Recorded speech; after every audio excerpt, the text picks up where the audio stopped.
জুমার নামাজের পরপরই জাতিসংঘের যে কার্যালয়, মানবাধিকার কার্যালয় স্থাপন, তার প্রতিবাদে কিন্তু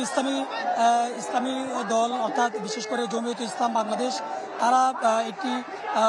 সমাবেশ করেছে। সেখান থেকে তারা হুঁশিয়ারি দিয়েছে কোনো ক্রমে তারা বাংলাদেশে যে বাংলাদেশে যে মানবাধিকার যে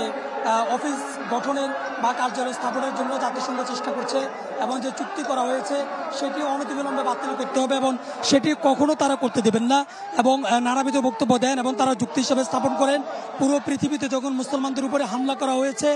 প্যালেস্টাইনে যখন মুসলিমদেরকে হত্যা করা হয়েছে, তখন কিন্তু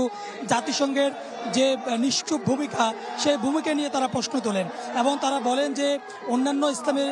দেশগুলোতে যখন মুসলমানদের উপরে হামলা করে, মুসলমানদের উপরে নির্যাতন করা হয়েছে, তখন কিন্তু জাতিসংঘের ভূমিকা নিয়ে তারা প্রশ্ন তোলেন এবং তাদের নেতৃবৃন্দরা বক্তব্য দেন এবং বক্তব্যের মাধ্যমে যে বিষয়টি তারা শক্তভাবে বলার চেষ্টা করেছেন যে বাংলাদেশে কখনো কোনো ক্রমেই জাতিসংঘের কোনো মানবাধিকার সংস্থা তারা গঠন করতে দেবে না, মানবাধিকার কার্যালয় তারা স্থাপন করতে দেবে না, এই দাবিটি তারা তুলছেন। এবং এরপরে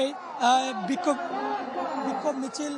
বের করেছেন এবং দেখতে পাচ্ছেন যে এখন এই মুহূর্তে বিক্ষোভ মিছিলটি বায়তুল মোকাররম কার্যালয় থেকে বের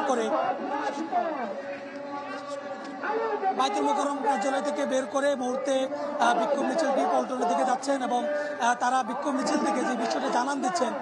যে কোনো মূল্যে হোক জাতিসংঘের কোনো মানবাধিকার সংস্থা তারা কার্যালয় তারা এখানে স্থাপন করতে দেবে না। বিক্ষোভ মিছিলটি চলছে এবং পল্টন গিয়ে তারা সম্ভবত আরেকটি সমাবেশ করবেন। কোনা আরিফ, আপনাকে ধন্যবাদ।